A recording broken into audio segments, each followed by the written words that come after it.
Welcome to another edition of Riding the Wall, and back this week is Justin from his vacation. Yeah, yeah, it's been a busy one. Yeah, doing all right?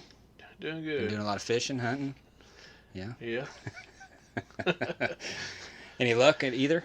A lot more luck at fishing than hunting, but that's just the way it goes sometimes. Turkey Yeah. are winning right now, so. Well, you'll even up the score at some point. Oh yeah, yeah. It's Uh, all good fun. yeah. So we got quite a bit to talk about today, actually. Yeah, we do. Did you get to see the Kansas race? No, I didn't. But I did. Oh, I you watched missed a good one. yeah, I watched the highlights. So I've got all the important stuff, you know. Yeah. But Well, it was, I think, right from the green flag, it was a good race. And I wasn't expecting that from Kansas. Because when I think of Kansas, I think of a typical mile and a half, cookie cutter track, Texas, Vegas. everybody's gonna go around and place where they place. And, Yeah, yeah. yeah. So that's what I was expecting. But as the race, once it started, I'm just going to go ahead and say from the start, it pissed me off because, for one, fantasy reasons, I had picked Kyle Larson to win, and he was on the outside of the front row, lap, 6? He got spun out by Yeah. Reddick, and that just. So I was hoping and praying he just didn't tear the car up, but he did pretty good coming back through the field. So, um, so we had that spin, which I really didn't expect that from Reddick, and it was completely unintentional. You could tell, but I was holding my breath that he would keep it off the wall. Yeah, I mean, if you're gonna have a driver that's gonna get spun out, Larson's a good one to have. I mean, Yeah. he can control a car. I mean, all them guys can control it to a point, but it seems like he's one of the maybe five out there that can control a wreck. You know Yeah. what I'm saying? Yeah. So Yeah, well, he did pretty good in that one because I was holding my breath on the couch. So, a lot of good racing, a lot of, three wide. They were going all over the track, down low, up in the middle, up high.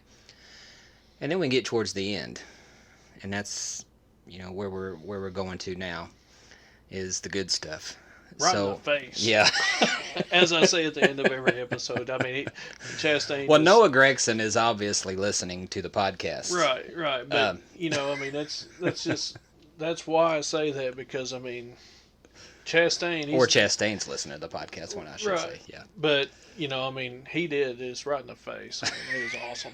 I mean, I don't condone violence. I have to say that, but Sometimes it's that's what makes friends friends is a good punch to the face, Exactly. I mean, you get pissed off at somebody, you duke it out, you punch each other in the face a couple of times, and then you go have a beer and you're fine after that. Right. That's how sometimes that's how friendships are made.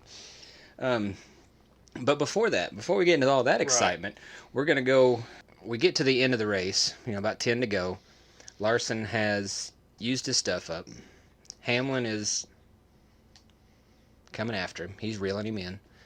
And they're both riding the wall. And it's everything Larson can do to stay in front of Hamlin at this point. And there was some turns Larson was actually able to pull away from him, get him in that dirty air. But it didn't take long for Hamlin to reel him back in. yeah, it's going to be a veteran like Hamlin that with 10 to go, he knew he was going to pass him. You know what I'm saying? He was just waiting for the right time, waiting for Larson to use up what he had left and make a clean pass on him.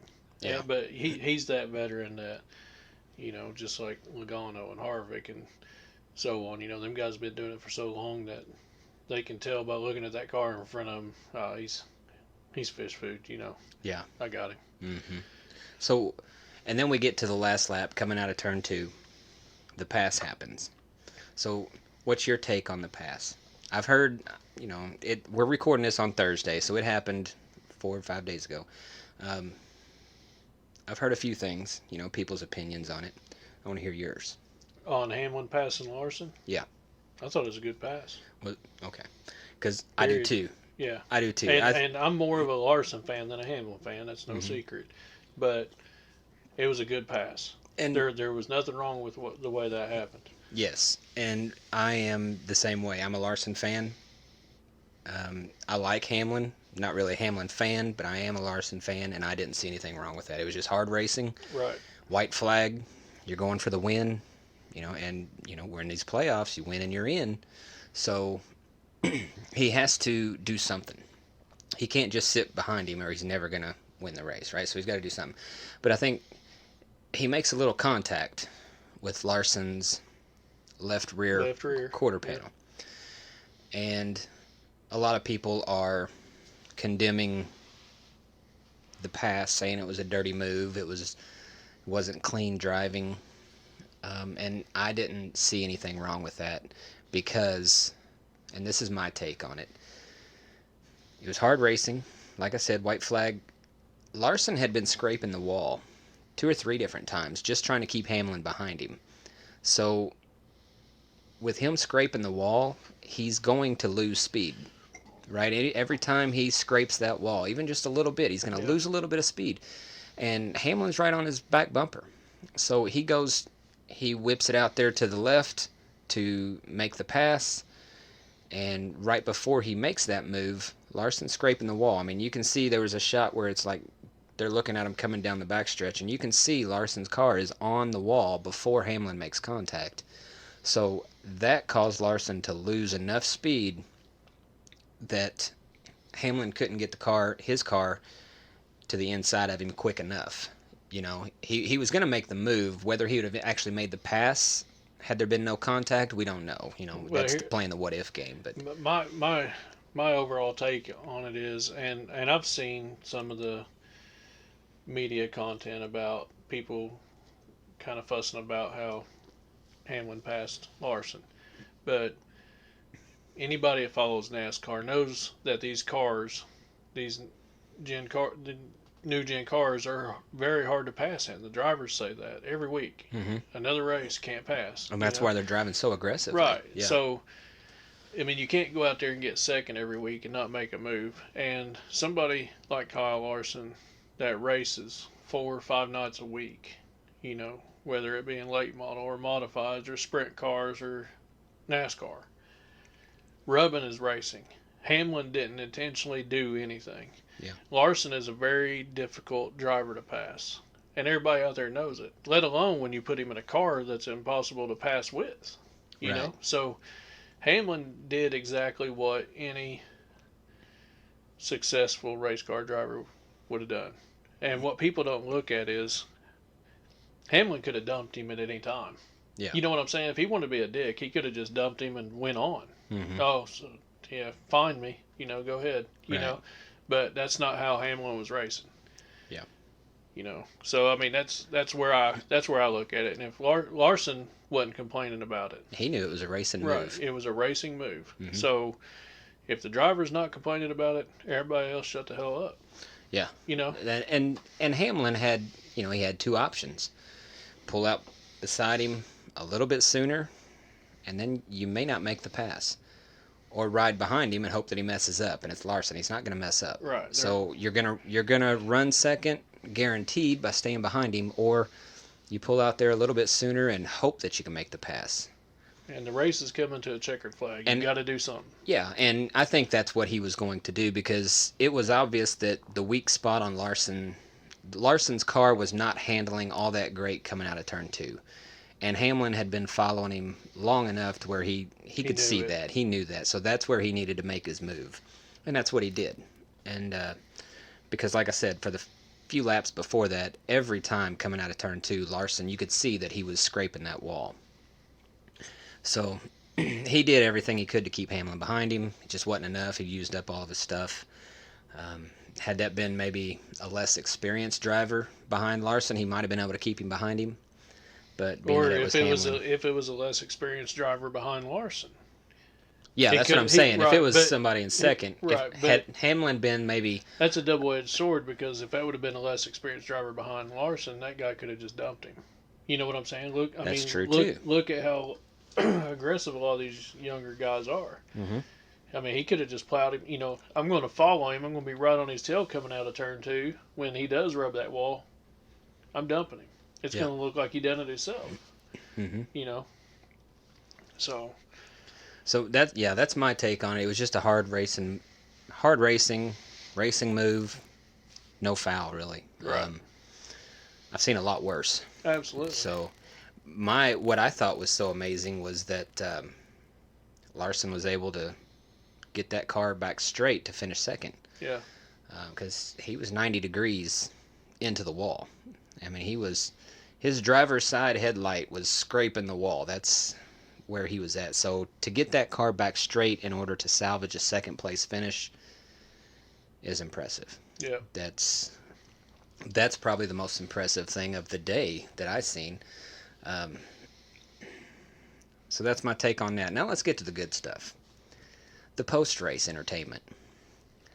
What's your take on that? Noah Gragson, Ross Chastain. My take on that is, I don't care which two drivers you are, unless it's a female driver. Sometimes they get a little bit more feisty than the guys. Right, but they do get feisty. I mean, Danica was every week she's the one to punch somebody in the face. Right, but you don't, a male driver don't hit a female driver. Right. Period. Right. I'm going on the record saying that. Yeah. If you do, Dad didn't raise you right. Right. You know? So Noah Gragson being a young buck out there, he should have known better. I mean, he's not new to racing. He should have known better than to walk up. It's okay to go face to face and say what you want to say. You can run your mouth. You can call each other names, whatever. But the moment Gragson put his hands on Chastain, and I mean, I'm not, and I don't mean this in this moment, that happened Sunday after the race, but Chastain's kind of had a fight coming for a while with anyone out there on that track. Yeah, I think his head's been on a swivel for a while. Right. So when you go up to put your hands on a driver, Gragson grabbed his racing suit, and Chastain, I back him on this. I do. That's he told Gragson twice. He said stop, and when he didn't stop after the second stop, he got him a quick right hook in, and he ate a knuckle sandwich. Right, and he should have, because Chastain probably knows in the back of his mind he's had something coming for a while. Mm-hmm. It was just a matter of time. So I mean, you don't know when this guy's going to throw a punch. I mean, he's already grabbed me, trying to jerk me around. I'm going. You know what I'm saying? Because I mean, he could tell by the way Gragson was talking to him that it was going to happen. And in any sport, it don't matter if it's NASCAR, or football, or basketball, or water polo.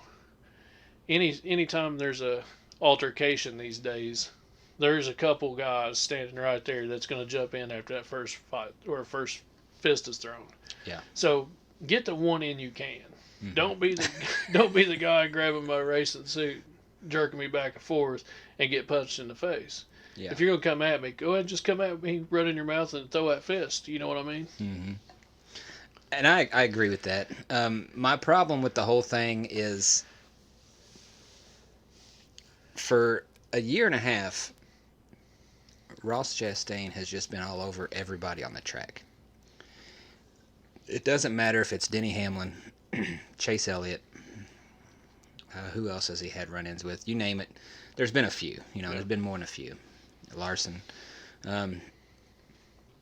He's deserved a punch in the face, but nobody does it. This time, he didn't do anything wrong. Right.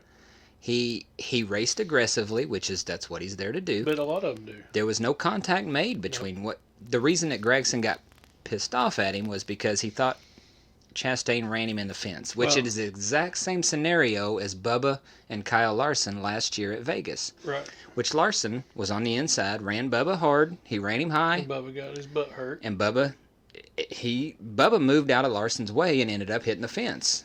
And he was mad at himself, but he took it out on Larson. And I think that's what Gragson had going on here. Chastain was on the inside, Gragson was on the outside, and Ross just raced him hard. He gave him, all you have to do is give him enough room for that car to fit. That's all you have to give him when they're side by side like that. And that's what he did. That's what Ross gave Noah. And Noah went up, hit the fence, got pissed off. He come back down and he side smacked Ross, but Ross drove off. Now, and I think that kind of fueled Noah's frustration, is that he's probably not, well, there's no probably to it. He's not in as good of equipment as Ross, so he couldn't catch him. You know, so, and this was like with 60, 65 laps to go. Yeah. Noah at the time was going a lap down, or he had just went a lap down, and he just sat there and he had 60 laps to he had steam 60 about laps it. to fume about it. Exactly. And when he got out of the car, you could see him. He was kind of walking back and forth, getting his thoughts together. What's he going to say? And then he confronts him. And I agree with you that he went to Ross Chastain's car. Yep. And there's an unwritten rule in racing. If you go to someone else's pit, whether you're walking to their pit or you're taking your car to their pit, you're probably going to get an ass whooping. Well, I mean, that's like coming into my yard. Yeah, you know what you I'm don't saying? do it. Right. I mean, somebody comes onto my property and mows 2 strips of my grass, I'm probably going to have their ass. Exactly. Right. I understand that completely. As, there's probably going to be some sandwiches getting eaten, but some knuckle sandwiches. And that's what Noah did. He walked over to Ross. He wasn't in his pit box. He wasn't in his pit stall, but he was beside his car. Ross stayed beside his car. Noah walked over to Ross's car and confronted him for really no reason. I think if there was a failure in this whole thing, whoever is in Noah's ear during that race should have been like, look, man, I know you're pissed, but you ain't got no reason to be pissed. He didn't do anything wrong. Yeah. Keep your head on, focus on the race, keep your head on straight. Let's finish this thing. Yeah. Should have talked him down. That's what he should have had in his ear, because anybody that knows common sense NASCAR knows that Ross didn't do anything wrong. Yeah. But Noah's also that young buck, like I said earlier, that a lot of these older guys out there on the track, there's that garage talk every week. Oh, somebody's gonna bust his ass. Yep, just a matter of time. And I'm sure that Noah, being the kid, it's like all filled up with testosterone and jacked up, glad to be hanging with the big guys.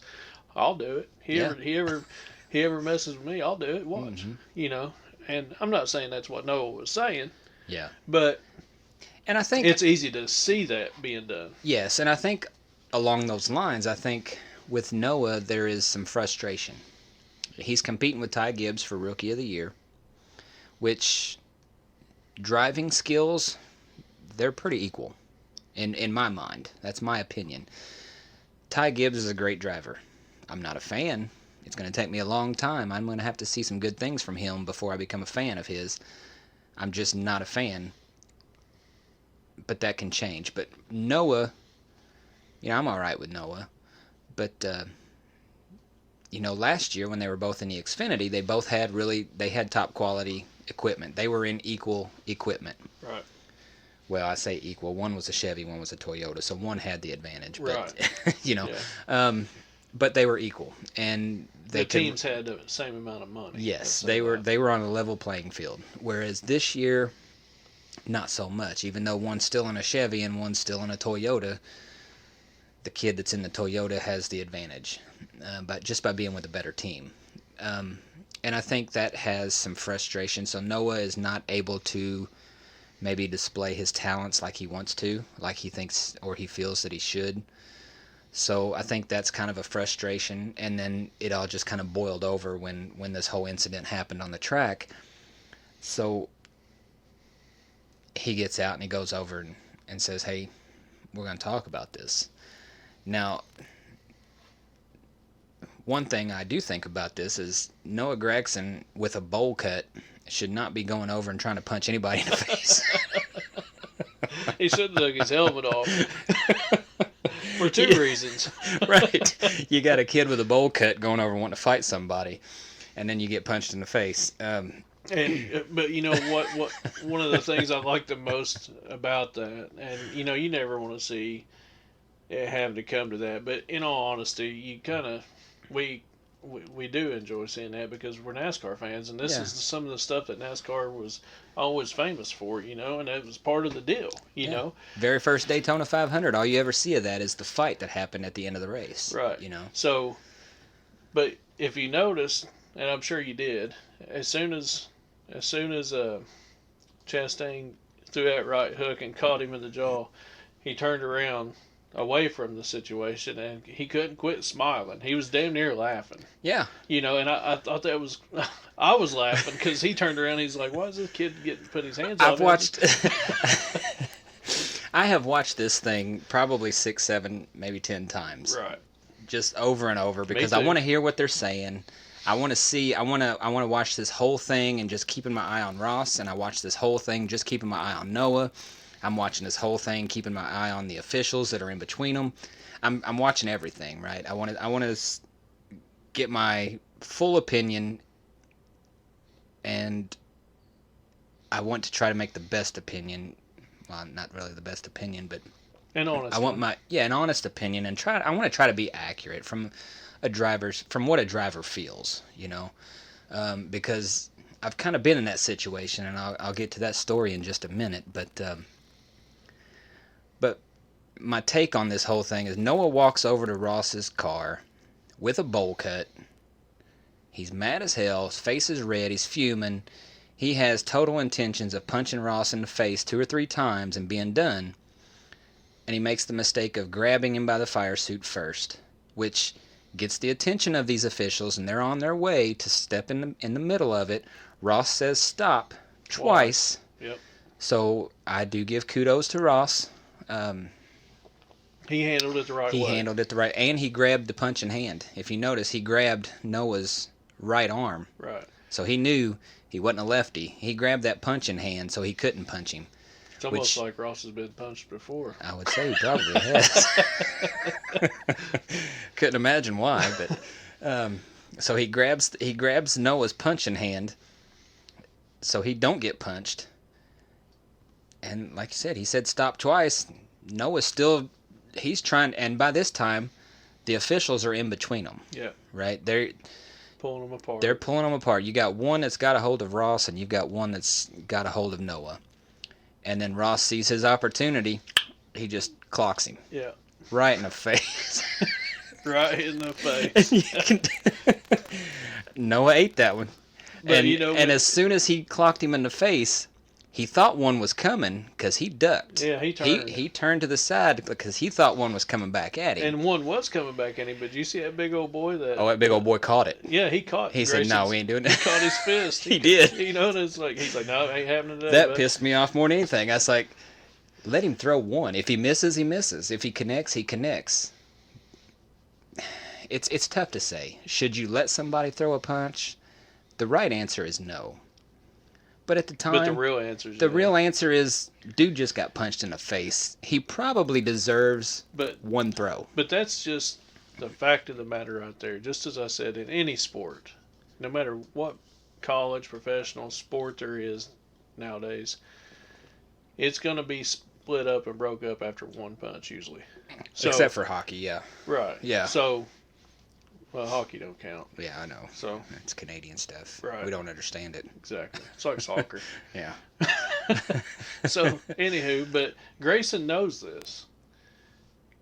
So if there's only going to be one punch thrown, are you going to throw it or are you going to eat it? I'm going to throw it. Exactly. I'm going to throw it. And I promise you, I mean, if Noah learned anything from that, he'll throw the first punch going forward, Yeah. Next time he gets into it, he's just gonna lead with the punch. He's not gonna lead with the grab. There ain't no point talking.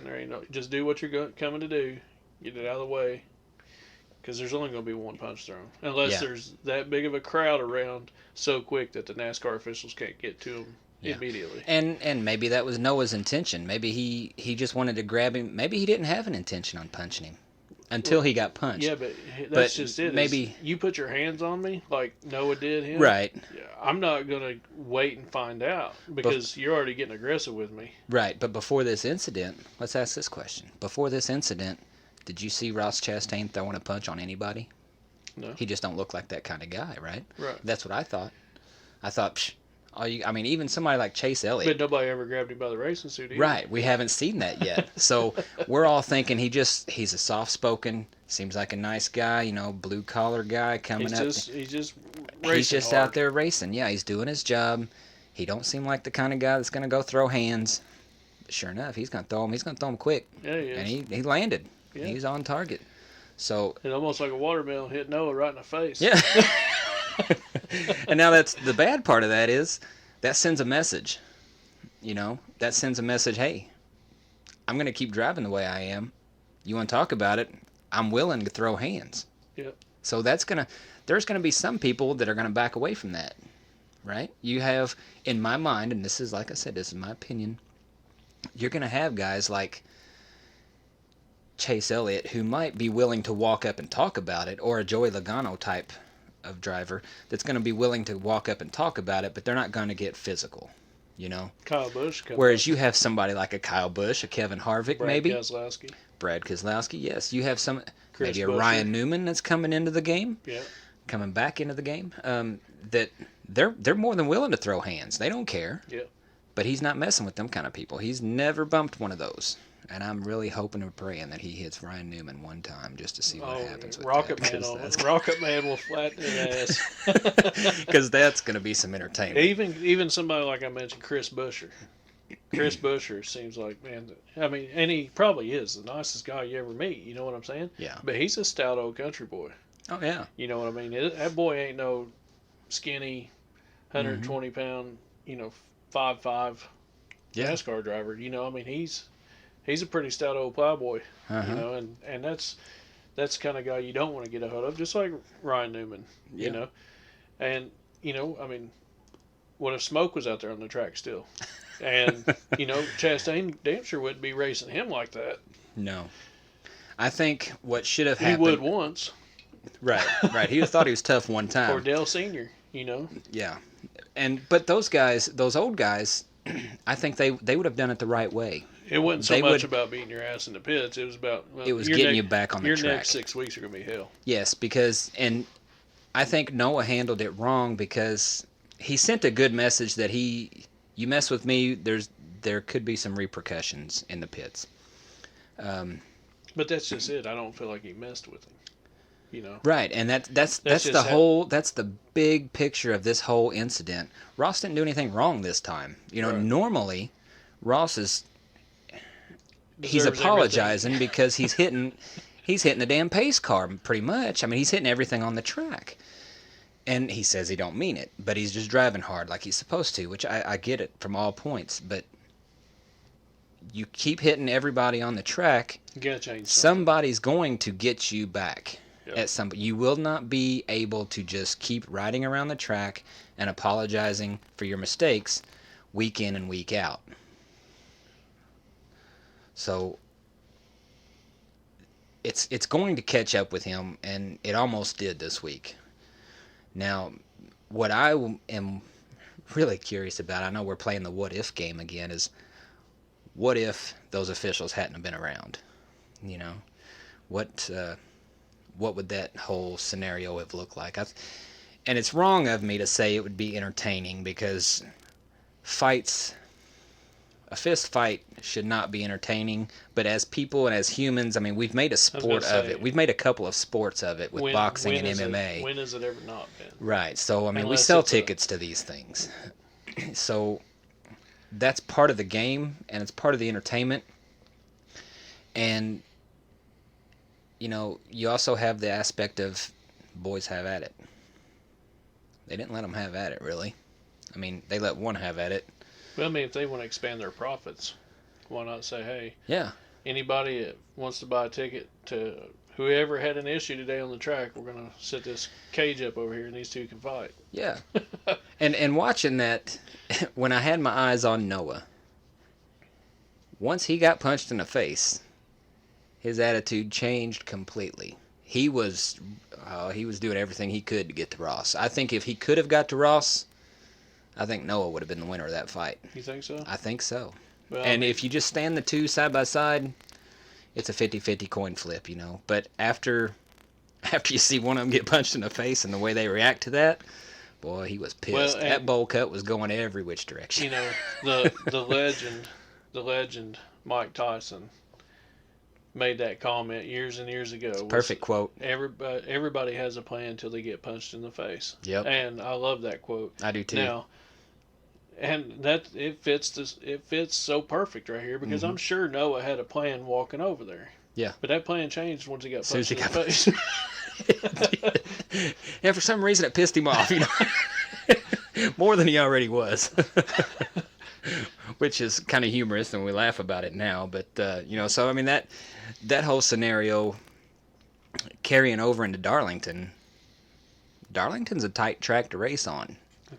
I love Darlington. Yeah, The lady I in mean black. it's mostly one groove. I mean there's two grooves, but I mean you got to have a really strong car to run in that off groove.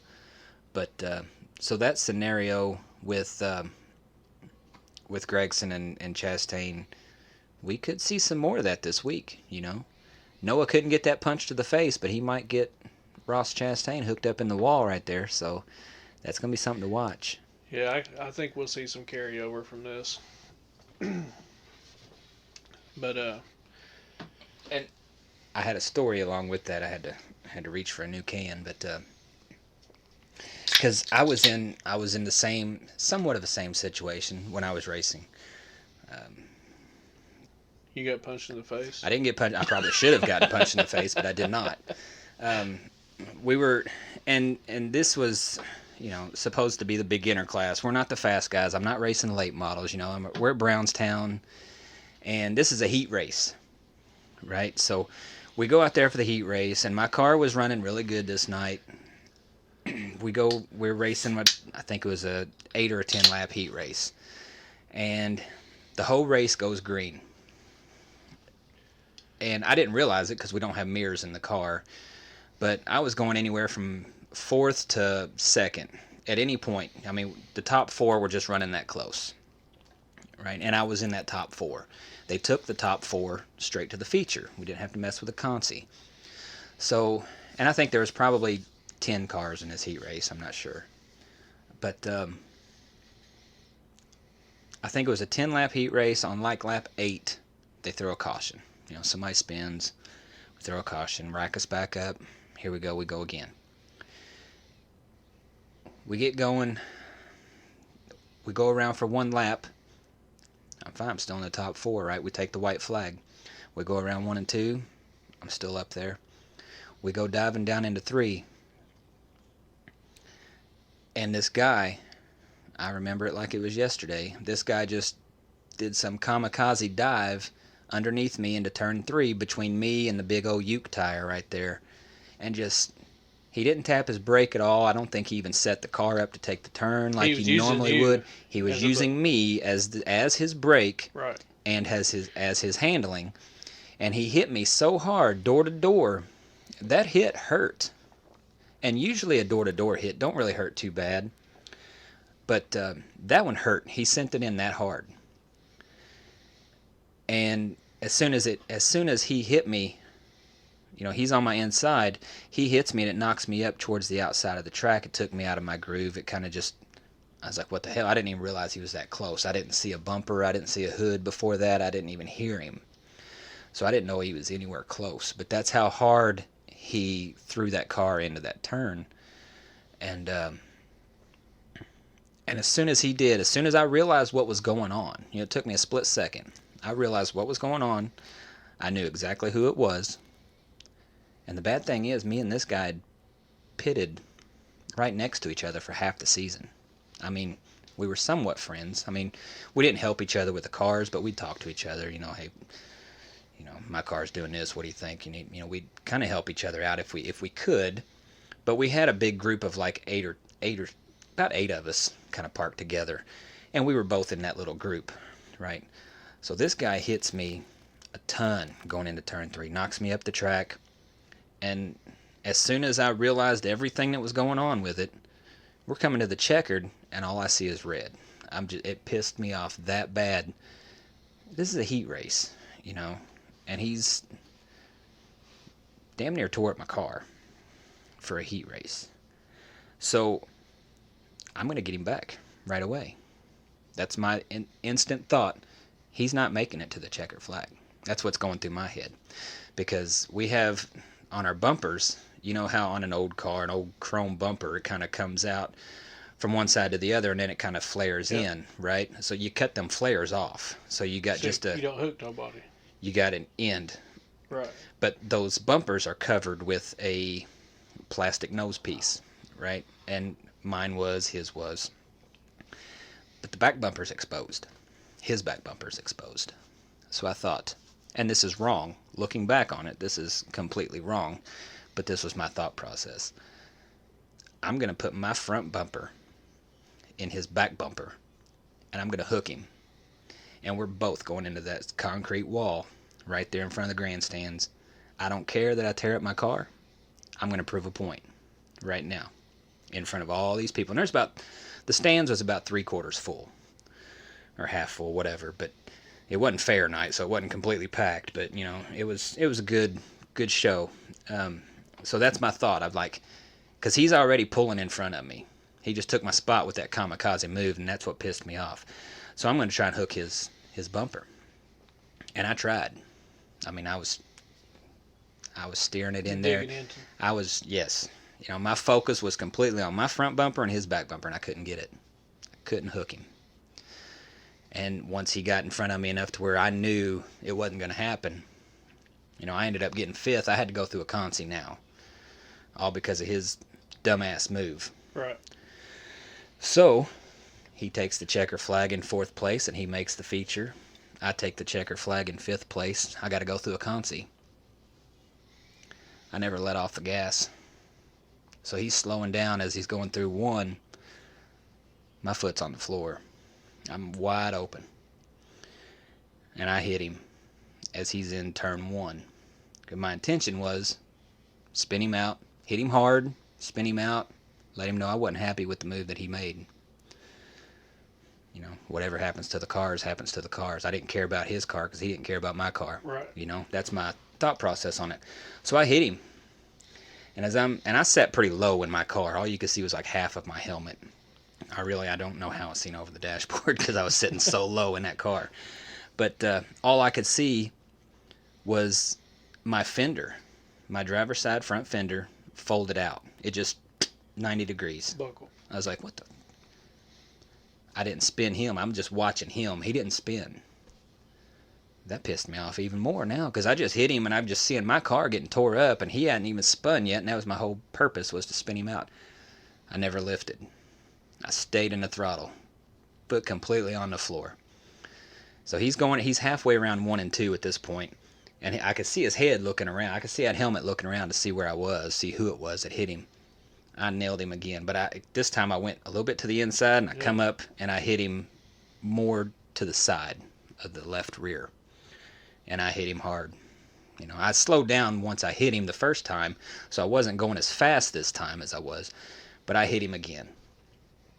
The guy that takes the camera, the pictures, he was well into the grass in 1 and 2, but he started running like something was going to happen. I don't know, but I remember seeing him run, and I hit this guy a second time, and that one spun him out.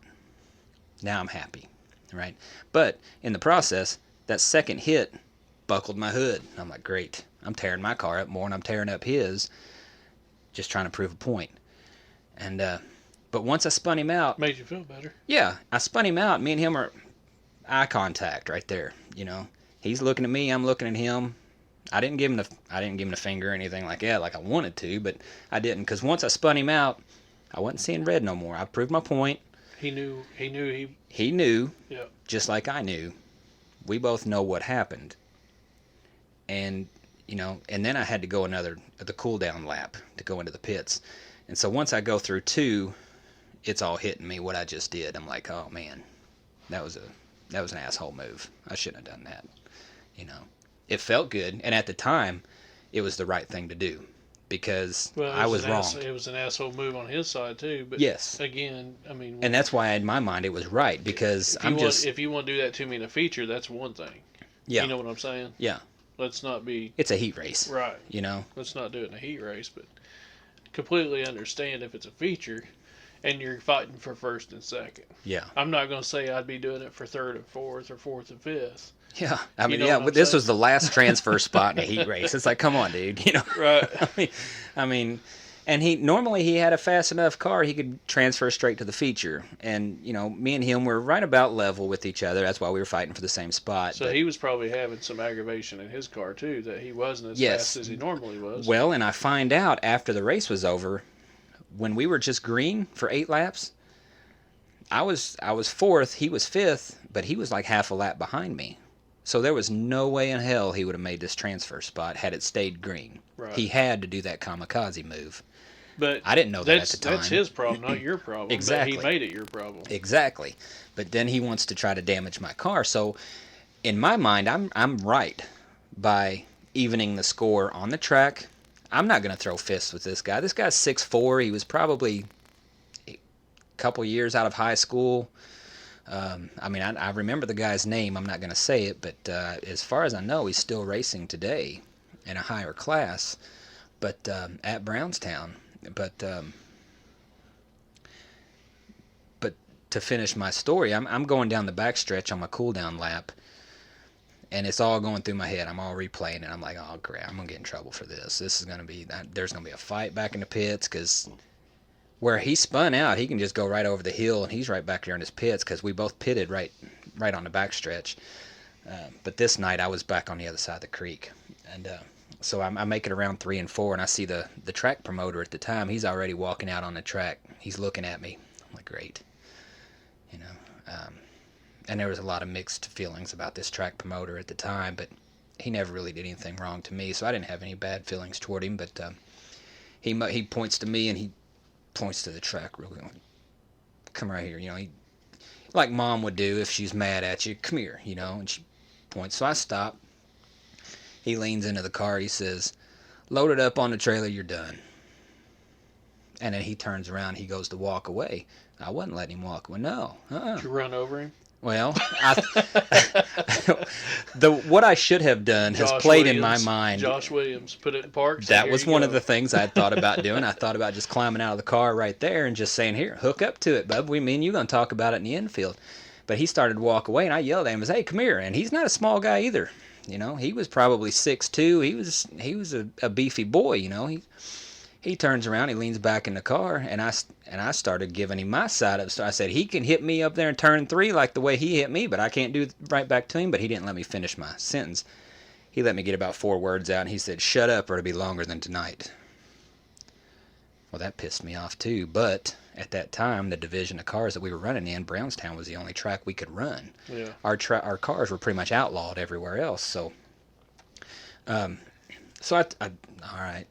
All I could do is really put my head down, and the slow roll of shame back to the pits. And as I go through the pits, I could hear rocks dinging off my car. People were throwing, because this kid was probably he was the local boy. He was from Brownstown, played on a football team. He's all that. So no matter what I did, I was in the wrong in this scenario. But I'm going back, and I'm thinking, oh, Lord. And at this point, I'm thinking, how many guys does he have in his pit crew? Because at the time, it was me, my dad, and my brother. But on this one night, and this is one of the things that I really still have regret about this, was my uncle, who lived in Pittsburgh, had come down just to watch me race that night. So he drove however long it takes to go from Pittsburgh to Brownstown just to watch me race. He was clapping. Well, everybody's throwing rocks at my car. He's clapping. But he's a big old boy. He's probably 6'5", and he's 300-something pounds, so he could hold his own. Right. Whereas me, my dad, and my brother, we are not that size. So I'm hearing these rocks ding, and I felt a couple ding off my helmet and stuff like that. I'm thinking, oh, boy, how many of them are going to be back at my trailer when I get back there? Because I thought they were already coming back there. But what I didn't realize was there was a track official following me back to my pits, and when I went past his... he was already parked there, and there was a track official parked right there. So they already knew where we were both parked at, and all night long, they had track officials between me and him. Now I wasn't going to fight with the guy. I've already proved what I wanted to do. He never said nothing? No, but we bickered back and forth, because at the time, Brownstown had like a message board, and you can get on there and you can talk about it. Me and that guy went back and forth all week. on this message board. How he was saying he didn't hit me that hard. I said, God damn, dude. My door is crinkled up around my door bars. You hit me so hard. I said, it hurt. I had a headache for like 3 hours. It hit me so hard. And he just, whatever, Right. And I was, it's like, don't whatever me. I said, touch me again, you see what happens. 'Cause there's a creek down over there in turn 3. And I told him, if I remember right, I'm pretty sure I told him on that message board, hit me again, I'll put you in the creek. Well, by God, luck would have it, me and him started the feature the very next week. I was on the inside, he was on the outside of me. And you know what? He never touched me one time. That was the end of that. So, did I handle it right? No. You made your point. But I made my point. I got my point across, and he knew that if I mess with him, I'm going to do something back, whether it's in the pits or on the track. And I think because I'm not a big enough boy, I would have still fought the guy. Don't get me wrong. I don't care how big he is. I'm still going to fight. I'll probably get my butt whipped, but I'm still going to go at him. Exactly. But, so I understand, like, Noah's frustration, because I've been in that scenario too. But I just think if you're going to get somebody back, you're probably better off just doing it on the track, Yeah. Tear up some equipment rather than some bones, because stuff hurts. Well, I mean, but these and also these team owners, they have money tied up in these drivers. Let's say Ross punched Noah like he did, and he broke his right hand. You know what I'm saying? Yeah. So that's a risk too. Now you're affected. He's gonna be driving like Chase Briscoe. Well, Briscoe was driving with a broken finger and still doing it. Still doing a damn good job. Still doing a great job. I think he needs to break another finger because he fell back a little bit. Right. Yeah. So, Gragson, or let's say one of them two fellas go out there and break their complete right hand. You're not driving now. Yeah. You're not. I don't care. I mean, it's just not going to happen. Because, I mean, you've wrecked a car before. Whenever the impact happens, you let go of the steering wheel. You know what I'm saying? So it doesn't rip your hand off. Yeah, them spokes in that steering wheel can catch a thumb. Right. And you got a broken hand, you do not want to take the chance on being out there on the track and getting caught in a wreck. Right. And breaking it even worse. Mm-hmm. So, that's I agree. I think handling on the track is the best way to go. It's not always the most entertaining, but where does it stop? Right, and it's got to stop at some point. But that's the best, to me, that's the best place to do it is on the track, because what's going to hurt Ross more? Getting punched in the face? Who cares? I mean, yeah, it's going to hurt for a day or so, but having a wrecked car finishing 35th is going to hurt in the points, and that's going to take a lot longer to recover from than a punch to the face. Hurt the ego too. Yeah. So, and then what's Ross going to do? Is he going to go confront Noah? Because then he'd be in the wrong. So, to me, if I'm in Noah's shoes and I was really as upset as Noah was, I would have just waited for him to come back around and just took you both out. Yeah. But just like we said 30 minutes ago when we started this topic, was Ross didn't do nothing wrong this time. Right. So, and which really surprises me. Right.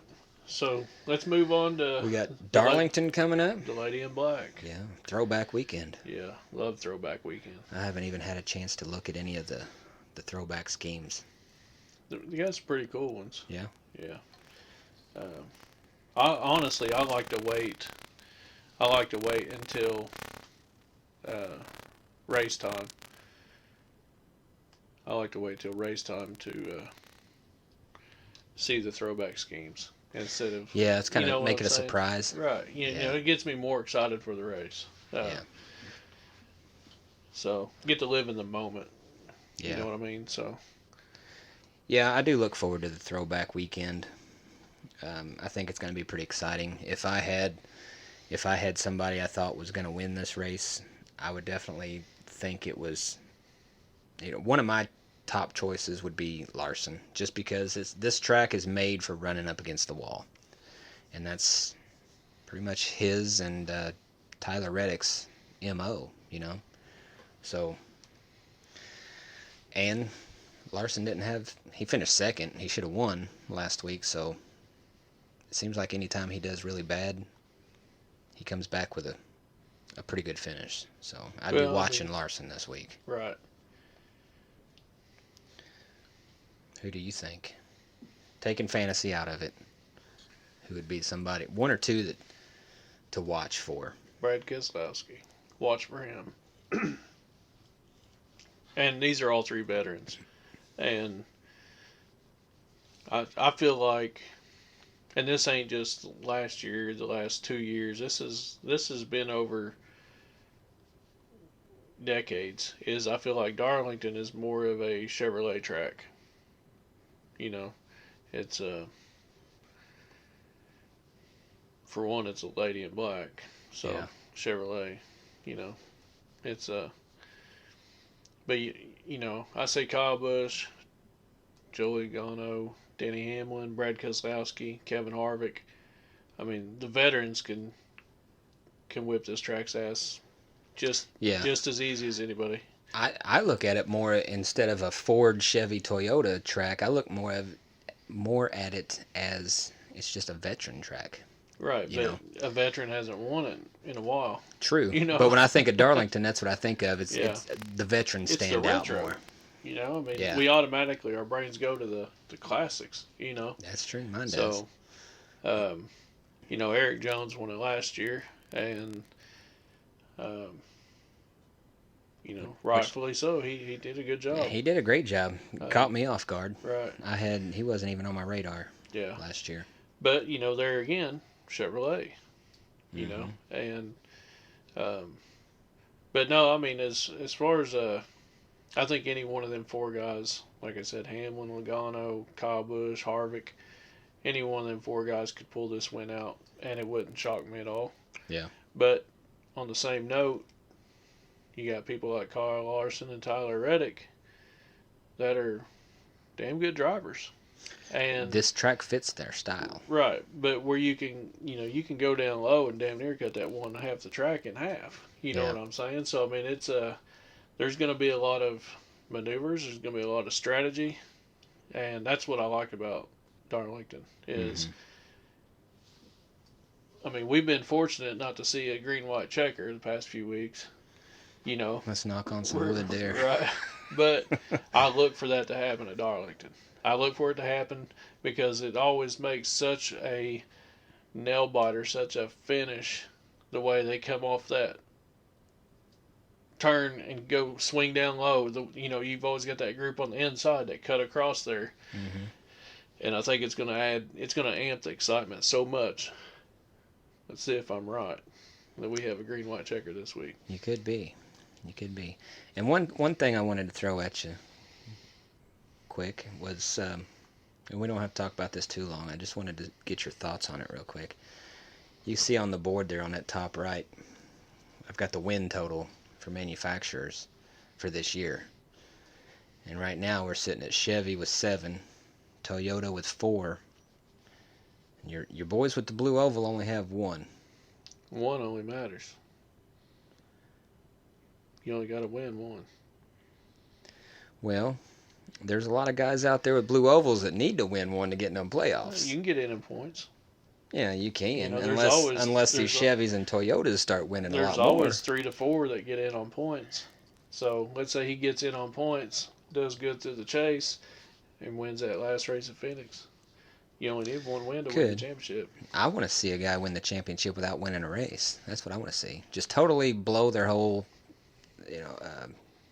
I think didn't Rusty Wallace do that back in? No, nobody's done it yet. Not since the playoff format. No, I'm talking about in like 88, 89. Well, back in the day, you could do that. I mean, he had top 5s every race. Yeah. I don't think he won a race that year that he won the championship. He probably didn't, and you could do that back in the day, and that's when consistency paid off. Right. You didn't have to be. But you also knew 3/4 of the way through the season who was going to win the championship. Yeah. I mean, which is why somebody had a 300-point lead, so.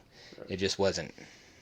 It brought nothing to them last couple of races. So, I'm an old school guy. So, to me, I always believe old school is better. And when you're points racing, I feel like the most consistent guy should be crowned the champion, just like it was in the old school days. But I also do like the playoff format because it makes it exciting. But it is kind of interesting, and I've never had the chance to sit down and look up the stats as far as, how many championships would Jimmy Johnson have without the playoff system? You know what I mean? Stuff like that. Who would be the champion in this year if we didn't have a playoff champion, and just go through the Yeah, years? because you've got all them guys out there that, we've got 3 NASCAR greats tied at 7 championships apiece. You got Richard Petty, Dale Earnhardt Sr., and Jimmy Johnson. Yeah. And you got the Earnhardt and Petty fans that say, oh, well, Jimmy wouldn't even have 7 if it wasn't for the chase format. And you got, you get it all back and forth. Yeah. So, I mean, there is some truth to it. But the fact is, they won the sport that they were performing in. Yeah. Period. Yeah, and it goes both ways. Right. How many championships would Petty or Earnhardt have if they had a playoff system? Or if there was 40 cars on the track with Petty. Yeah. So, yeah, it goes both ways. But I just wanted to get your thoughts real quick on the 7-4-1 with the Ford. Well, I mean, I'll be honest with you. I'm glad. I wish Dodge was still in there. I do, too. I do. And I'm still a Ford guy. Mm-hmm. But, I'm not going to put anybody down when it comes to wins because I'll tell you this. Chevy, Toyota, and Ford, they all make great vehicles. Mm-hmm. Chevy, Toyota, and Ford, they all make lemons. You know what I mean? It's it's out there. Yeah. So I'm a Ford guy. It's just something to rib each other about. Right. Yeah. I'm a Ford guy because Grandpa taught me to be a Ford guy. Yeah. And it's that memory that makes me a Ford guy. Yeah. So, but like I said when we started talking about this, you only need to win one race. Yeah. Well, with that, and what my point was going with this is Ford's only won one. You got guys like Ryan Blaney, who's on a long winless streak. Kevin Harvick. Well, he won a couple last year, but he hasn't won any this year. But Ford seems to be struggling right now. So do you think these guys like Harvick or Blaney, or maybe even a Brad, may get a win to lock themselves into playoffs? Yeah. And I really hope all of them do, because I would like to see all those guys in the playoffs. Yeah. I really want to see Blaney get that win, just to get the monkey off his back, and because he's more talented than what his results have been showing. Right. In my opinion, he is. So, but maybe it's just a 12 But car. I mean, it would also be more of a red flag to me if we had 7 Ford wins and Blaney didn't have one. This tells me there's a manufacturer issue. Yeah. And yeah, I think, and I think, obviously Ford is looking at this too, and I believe that come next year, during this next upcoming off season, Ford's going to be doing a lot of homework. They're going to be doing a lot of digging. They're going to be finding. They're not happy with that one right there. Right. So. I'm sure they're doing that homework right now. I'm sure they are. So, it's I want to see, I'm a fan of a lot of these guys out there on the track, but when it comes to saying, Justin, we're going to the race this weekend, who's your guy? It's Kevin Harvick. Kevin Harvick's been my guy for years. Mm-hmm. So this is Kevin Harvick's last year. I'd love to see him get a championship. I'd love to see a lot of these guys get a championship, but more importantly, I'd like to see Harvick squeeze one last one out. You know what I mean? I'd like to see him win about 5 or 6. No, I mean one last championship. Okay. Yeah. I mean, I'd be okay with that. Right. So, but on that same note, when Kevin Harvick retires, still a Ford guy, but not according to HR. You might be a Chevy guy after that. HR don't always know what they're talking about. Okay. That's the problem with I'll HR. let you deal with that one. That's the problem with HR is when somebody in HR has a problem, you don't have nobody to take them to. You can't take them to HR. You know what I'm saying? Right. So. And our HR, he's a tough cookie. He only sees things his way. And that's it. Yeah. Yeah, and it don't matter what you got to say about it. No, he'll let you know real quick you're wrong. Yep. But after that, I'm a Briscoe and Blaney fan. Yeah. So. Well. But I like Briscoe because he's a hometown guy. That's why I pull for Briscoe. And he's a Stewart-Haas driver, so that's even more at home. But Ryan Blaney, I mean, he drives for Penske. I love Penske. always have liked that team. Um, but right now, I think Blaney is the more talented wheelman between Blaney and Briscoe. But I like where Briscoe's going. I really do. Yeah, and I like Briscoe, and I pull for him because he's the local guy. He's the hometown guy that you know. Same reason I pulled for Stewart, hometown guy, damn good racer. Hope he does well.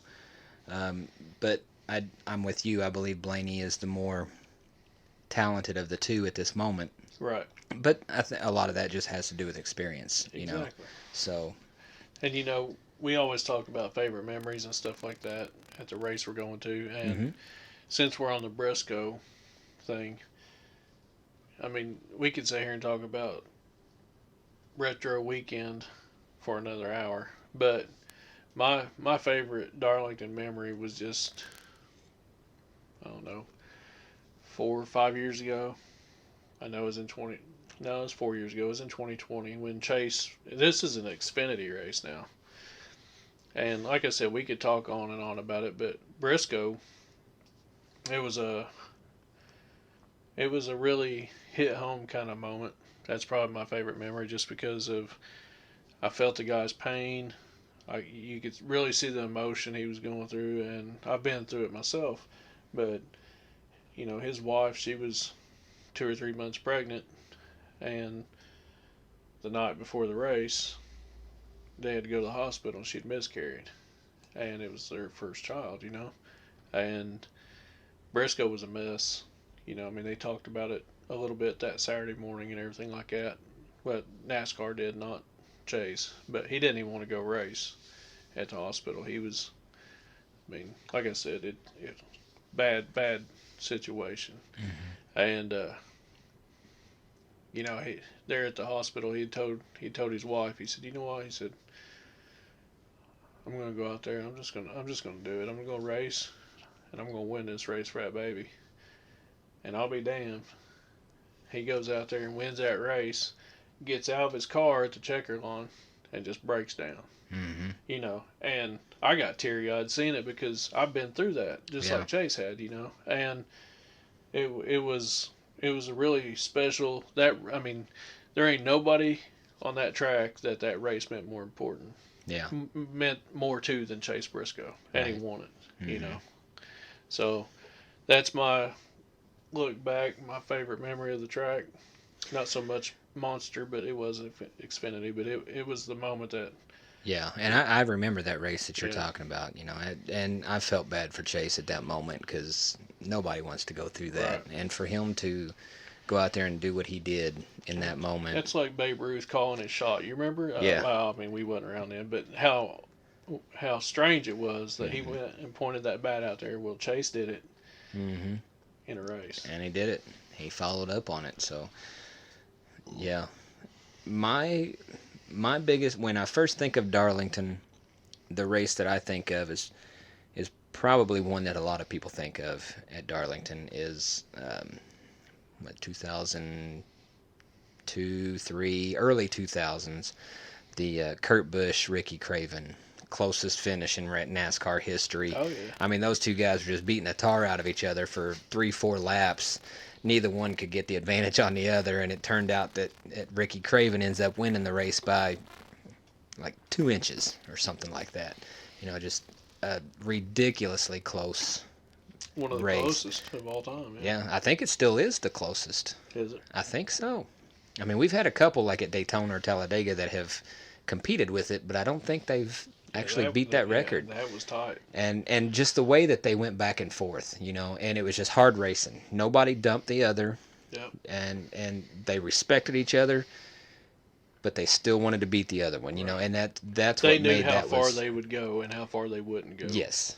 Right. It was cool as hell to watch. Yeah. And I would watch that over and over just because the way it played out. And nobody had to dump the other one to win the races. So they were both showing each other that respect, but yet still beating the piss out of each other. Yeah, they didn't have to green white checker to get right to get the excitement up. Yeah. But what I'm looking forward to is this North Wilkesboro All-Star race. That'd be a I good think one. that's going to be fun. I think this, I think we talked about this last night, I think after this All-Star race, it'll be on the circuit. I think For so. not the, for Yeah. a points race. Or at least it'll be in the talks to get it on the schedule Right. as a points race. And I would be okay if they use it as an all-star race next year, as long as it stays on the schedule. But I would really like to see it as a points race. Yeah. Because none of these drivers, you think about this, this isn't a new track. They're bringing this thing up from the ashes. Yeah, it's revamped. But it's still the same racing surface that they used back in, the mid-90s when they last ran on it. Yeah. I think Jeff Gordon won that race. He won the last one at Rockingham. I can't remember who won the last one. I think he won the last one at Wilkesboro also. I think. I could be wrong. What is it with him winning the last race and the track Jeff going Gordon. out of business? God dang. I know, right? Keep this guy off the track. We need to keep our tracks open. But none of these current drivers have ever turned a lap on North Wilkesboro, so that's really going to make things interesting. Yeah. And I hope they get no practice. Yeah. Heat race is their first laps on the track. I think that would be awesome. So if you're a team owner, and you can give me a short answer on this, but if you're a team owner, what's going to be your game plan? Your team owner, crew chief, however involved you are. If you're the crew chief, team owner, what's going to be your game plan into going into this race, knowing that nobody out there has ever turned a lap on it? It's a 200 lap race, and I know they can't change tires after lap 100, right? I'm going to tell my driver, use the first 50 laps to find your groove. Find how you feel comfortable racing this race. Use them last 150, balls out. You know what my plan Go. would be? What's that? I'm going to call Larry Mack. Yeah. And that's honest, because he was a crew chief then. You know what I'm saying? Yeah. But maybe they already are. I can probably. They could be. Right, but if I'm a team owner or crew chief, and my team, hell, half of them wasn't even alive last time they ran on North Wilkesboro. You know what I'm saying? So yeah. If I'm that guy, I bet Larry Mack still has a notebook with North Wilkesboro. Oh, I'm sure he's got a filing cabinet that's got a North Wilkesboro drawer. You know what I'm saying? Yeah. So that's going to be, as a crew chief or team owner, that's going to be my first. That's going to be my first. That's going to be my first move. Yeah. That would be a smart move. Yeah, I like it. That's better my game plan. Anytime you can get Larry Mack involved, you're on the up and up. Well, because anybody that does that is going to be a step ahead of everybody else. Period. Yeah. Because name another guy out there that was out here still involved with NASCAR when it ran last. Not anybody that's relevant in the sport. Right. Richard Childress, maybe. But he probably... I don't even think Dale Jr. I mean, I know he's turned laps on it in a late model last year, but I think they retired North Wilkesboro before he got into the Cup. Oh, I know they did. Because he didn't start till, 90... Was it 98, 99 maybe? Yeah, 90... He was late 90s. I don't know 99, exactly what year. 2000. Because I know he was still pretty rough around the edges when Dad died. Yeah. So it'll be interesting. It'll be a fun race to watch. Absolutely. So let's get into this fantasy stuff. You want to? Let's do it. I'm noticing. Well, first off, before we get too far into this, we got 1, 2, 3, 4, 5 people that picked a winner last week. And 5 people that moved my guy out of the way. And who was one of them? Well, Mom. Yeah, I was looking down the list. Mom got her a win. She got her win. And I tell you what, she's up to 15th spot. I know. And you remember what we said? We were sitting right here in the same spot just a few weeks ago and said, watch out for Mom. Yeah. Watch out for Lou. because she's going to come up. Me and her was sitting in the living room today, and we was both on our phones looking at the standings, and she said she hadn't looked at them yet. She said, but I don't think I moved up very much when I won. I said, Mom, you need to look again. She moved up 4 spots. So, and she's right. She is right behind me. So yes. I'm in a predicament right now. If you can see who's right above me and who's right below me. I've Oh, got HR right in front of me, and I got Mom right behind me. So I'm in a spot. I'm focusing. I got to play offense and defense at the same time. yeah. Which, Well, I mean, you're surrounded. I mean, you got Earl, Scott, right in front of you, mm-hmm. and Mom and Tony right behind you. Yeah, I mean, and Tony's a UK fan. I can't let him pass me right. back. You know. Right. So. Then you got Mr. Sonia there in 11th right now. Yeah. So I mean, you just don't know. You can't. Earl's hard to pick up on. I don't even know Earl. I know what you've told me and everything like that, but you don't know if he's going to pick or if Sonia's going to pick. Now Sonia's picking better than Earl is. We know. Well, that. he just lost 5 spots, so obviously he picked last week. Right. Yeah. So if this is Sonia's week to pick, he's going to move up. Yeah. But you got Jason A, Riggs, Scott, Lou, and Tyler all picked the winner last week. And which really I'm more than happy to finish second. But when everybody around you picks the winner, it's frustrating because you finish second and you're losing ground to everybody around you. So that was my frustration last week. But you got the top 5? Hunter, Josh, Joe, Sam, and you didn't move any places, didn't move up or down. So top Right. 5 is staying strong. But I'll say this: I'm the first one on the leaderboard with 0 wins. I haven't looked at that. I have 0 wins. The top 4 all have 1, 2. Josh has got 3. So Really? Yeah. And he's not leading yet. Right. Hunter had a pretty dominant lead. Yeah. But if you remember 2 weeks ago, I think you wrote it down. I said 3 Yeah, weeks. I said 3 weeks. And Hunter will not be in the Hunter lead. will not be in the lead. Yeah. Now, it's after 7 o'clock on Thursday, so we can talk about this. But Mm-hmm. we all know that Hunter took Eric Jones last year at Darlington and pulled a win out of his ass. That was in the almanac. Right. Had to have been. So of course, Hunter uses Eric Jones again this year. At Darlington, huh? Not bad. I can't blame him. Well, I mean, I can't blame him. It worked out good for him Right. So first time.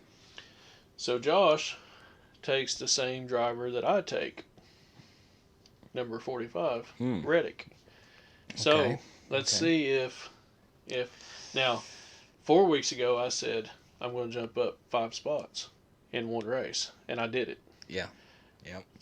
2 weeks ago I said at Darlington, after that race, Hunter won't be in first place anymore. Yeah. I remember that. So we'll see if I got ESPN. Yeah. Yeah. It's only a 6-point difference between Hunter and Josh, and I really, knowing that Hunter has Eric Jones and Josh has Reddick, I like Josh's chances to jump over Hunter, which I think is, no offense to you, Hunter, but there's a lot of people that want to see you out of the lead. So that's going to put a lot of smiles on a lot of faces, even if it's only for a week. I mean, Hunter's kind of like the Yankees. Enough's enough. We know you can win. Yeah. We know you can pick good. Right. I don't want to see the Yankees win every year. Right. A lot of the people that don't like the Yankees don't like them for that reason. Mm-hmm. The people who love the Yankees love them for that reason. Right. So, I mean, he can win the season. I want any one of them 26 people. I'll be happy when they win the season. Yeah. So. Yeah, Hunter I'm not rooting win against the anybody. Season. Right, Hunter can win the season, but I Mm-hmm. just need to see him drop down out of first place for a minute, Yeah. especially on the week that I said I'd be right. Yeah. Are you going to pass Sam? You're only 4 points away. Yeah, I am, but Sam's been on a roll. He has. Sam's my boy. Sam is my boy. I'm gonna have to see who he took. You going to give him a bump and run? Yeah, I don't want to dump him, but Yeah. So Sam takes 24, Byron. I thought about Byron. I thought heavily about Byron. Well, and he's got as good a chance as any. You know, he's in a Chevy. He's out there on Chevy. To me, is what I consider a Chevy track. And he was leading this race, the spring race, when Logano dumped him last year. So he can do good there. So, you know, I think Reddick and Byron are both strong enough to win the race. We'll just have to see who does it. Yeah. I don't know. I'd have to. I told Hunter if Eric Jones wins again that I was going to ass punch him, and I've got the text message to prove it. So I mean, he knows it's coming. You better be watching out if Eric Jones wins. I'll be hiding in the shrubs outside of his work. You might not be the only one that wants to do that. Right, but I will ass punch Hunter over something like that. Like I said, Hunter, if you're listening, it can happen anywhere. I'll be hiding in the bushes outside of your work when you come out. Bam. I mean, I could be hiding next to your car when you come out. And you can hide pretty good. Oh, absolutely. I mean, you're not a small guy, but you can still hide pretty good. Like a damn ninja. I know. So. Right. Well, let's see. Who were the biggest movers up and down last week? We got Jerry moved up 4 spots. Yeah. Earl, with his pick, moved down 5. That's going to take Sonya probably a week or 2 to get those 5 spots back. Mom and Jerry were the 2 big movers. Plus 4. Up? Yep. Moving up? Yeah. They were the 2 biggest movers up. Jeff C., he dropped 9. And Tony dropped 9. They tied for the most in the wrong direction. Mm-hmm. I remember Jeff C. picked Bush last week, didn't he? I don't remember who Tony had. Maybe they both picked Bush. Yeah, Tony took Bush as well. Okay. But the points are pretty tight. I'm just going to throw this out there. Jess fell 5 more spots. I noticed that. And she is in 22nd out of 26 right now. So she was in the penthouse about a month ago. Yep. And now she's in the outhouse. Yep. It don't take long. Just no, one bad race. I mean, she took Bell last week at a very respectable, talented Bell normally driver. does pretty good on the 1.5 miles. Right, and he just ate it, you know. And she got mad at me because I've told her at least twice so far this year, you've probably got the best pick. I told her that with Logano at the Bristol Dirt because, I mean, he had an average finish of 2nd, you know, so I said, you statistically, you've probably got the best pick. And then he just ate the wall early on. And well, just like our HR department, you know, when he took Bell, you know, he got his bell run. Yeah, he did. I remember that. And it happens to Jess too. I mean, it can happen to any of us at any time. But oh yeah, especially with these new cars, man. This ain't like it was just a couple of years ago when you pretty much knew if I pick this guy, he's at least going to give me a top 5 or a top 10 or whatever the case may be. Right. Whereas these new cars have made it, you're throwing darts at the wall. I mean, you don't know. It's just as much luck as it is anything. I mean, you've got your drivers that have their niches. Yeah. You know, and most of the time it's like drawing a name out of a hat. Yeah. So, but yeah, Jess fell 5. Jeff, Tony both fell 9. Earl fell 5. Don't do that again, Earl. Just let Sonya pick for you. Just do the smart thing, bud. Now I was having a tough time with this Darlington pick because early on, my very first initial thought was pick Logano. He seems to be a safe pick. He's good anywhere. Yeah. And my second pick was Byron. Byron's been pretty hot this year. I mean, look what he did just last week at Kansas. He was 2 laps down. Yeah. Come back and finish 3rd. That's pretty impressive. So I was really debating between both of them. And then I got to thinking today, I'm just going to take Denny Hamlin because I haven't taken him yet. So nobody took Ross Chastain or Noah Gragson. Well, that's probably a smart move. I was hoping to see somebody do that. Yeah. I was hoping somebody would pick Ross just to see what happens. I was hoping Hunter would pick Ross Chastain, but that would guarantee Ross to win the race. So right.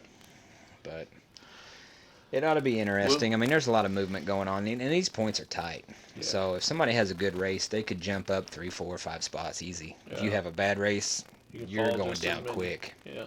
So Fingers crossed. it should be interesting this week at Darlington. It's Now I took Reddick and Tyler. I know you don't get to listen every week, but if you're listening this week,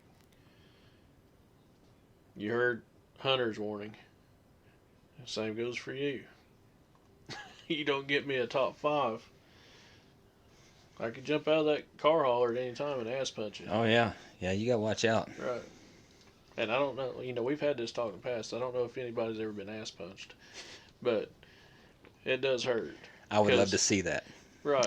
I've never seen anybody get ass punched, Well, but that would be entertaining. I think when we start filming this podcast, that'd be something good to do on there, because I'll tell you, it hurts so bad. Like, ass punch somebody? yes. On the podcast? On the podcast. See who'd sign up for that. So, yeah, That would be interesting to see if anybody would be willing to take a punch to the ass. and you don't, you punch them in the ass cheek, but you got to hit them in the right spot, So it's like, when you get punched there, you can't stand still. You can't stand still, but it hurts to move. You know what I'm saying? And it's like your whole body cramps up. Have you been punched in the ass? Hell I think yeah, I've asked you this. Yeah, I've been punched. Who punched you in the ass? I gotta know. How long ago was this, first off? Oh, hell, this is back early. Was it HR? No, it wasn't HR. It was early 2000s. And I can't even remember who done it. But I remember thinking... So you were out of school? Yeah, I was out of school. Yeah, of course. Okay. Yeah. Us I know. How us men are. I mean... Anything could happen. I know. But it hurts to move, but you can't stand still. And depending on which side of the ass you get punched in, you drag that leg when you do move, because you literally, it hits that nerve, and you look like a mummy in pain almost. You know what I'm saying?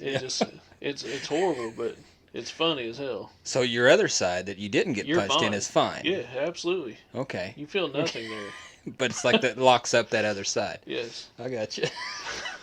Well, we'll see if anybody signs up for that. And you can't run away from the person who did it, because you're dragging a leg. You're going to run in circles. You know what I'm saying? It's you got a flat tire.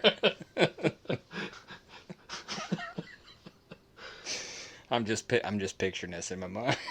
Yeah. So when we get to the point of filming these, we'll see if we can't get somebody on here to take an ass punch on TV. Well, Hunter might get it. Hunter might be the one. He don't even sign up for it. He just gets it. What? If you do have to catch him in a parking lot, film it. You get the camera. Okay. You follow me. Okay, I'll do that. You can hide behind me. I'm pretty good at hiding. Right. So. But even if there's nothing in the area, I can hide behind you. Behind yeah. me, and I'll. We'll get it. We'll wear our sneakers so we can. We'll wear them running shoes. No, so we can sneak up on him. So we can Gotcha. sneak up on him. Oh man. Well, that's about all I've got. You got anything else you want to add to it? I don't, except right in the face. In the face, just like Chastain. But like I said last week, now we're on Twitter. You wasn't in here for this one last week. We're on the Twitter, the Instagram, the Facebook, all that stuff. I'm not good with social media, so my social media person is going to have to be we're taking care of us as far as that goes. We don't have anything on them yet. Right, but they're out there. He's getting us out there. We're about to be worldwide. Oh yeah, we already are. You know what I'm saying? We're going to get more worldwide. Absolutely, that's what I mean. Oh yeah. Boats and hoes. That's right, boats and hoes, Prestige baby. Prestige worldwide. But that's all we got for this week. You can still, even though we're not on the Twitter and the Instagram, still hit us up on there. You can put some comments on the website. Check out the website for the standings, so you know exactly what we're talking about. If you've ever been ass punched, leave us a comment. Definitely leave us a comment to let us know that you've been ass punched, because I want to hear that story. Yeah. That is definitely a story that I want to listen to. I know I'm not the only one out there that's been ass punched. I've gave an ass punch too. Who'd you ass punch? A guy named Tom. I can't say his whole name on here, but right. Was it your first Facebook friend, Tom? No.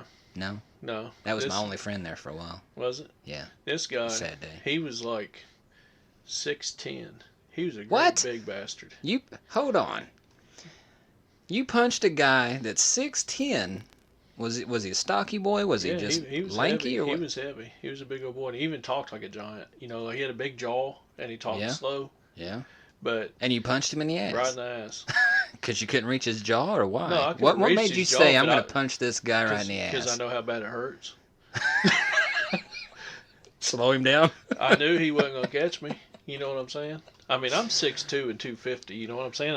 I'll fight anybody. I'm not going out looking for fights by any means, but I'll take an ass whooping before I back down from a fight. Right. So this guy, we was just fucking around. And I told him, I said, man, keep fucking around. I'm going to ass punch you. And he had kind of the same reaction. You're going to punch me in the ass? I was like, yeah. He's like, are you serious? I said, you're about to find out. Yeah. You know?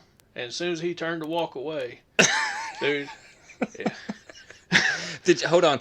I'm just trying to picture this in my head. Did you go straight? I went straight. I mean, you went straight with a jab, or did you go with like an uppercut? No, straight with the jab. I got you. Straight with the jab. I got you. And it's almost like before you even know what's happening, you're like, what the fuck is wrong with my body right now? You know?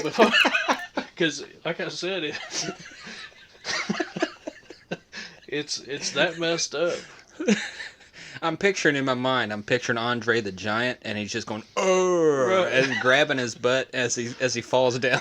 No, he didn't fall down. But yeah, I see what you're saying. But that leg starts dragging. You can't even pick your leg up off the ground, you know, because I mean, it's like instant. You know what I'm saying? And you're so mad when you get ass punched that you can't do nothing about it. Yeah. You know, you can't. You get ass punched in the right cheek, and it's still hard to swing your right arm. Because your initial instinct is to grab that ass cheek, you know, because you're right. It's You that just bad. got paralyzed in the butt cheeks. So, well, yeah. If anybody listening, if you've ever got punched in the ass, let us know. Hit us up on Twitter, Facebook, whatever. But we'll end this episode right there. We'll be back next week. Talk about Darlington. If anything exciting happened at Darlington.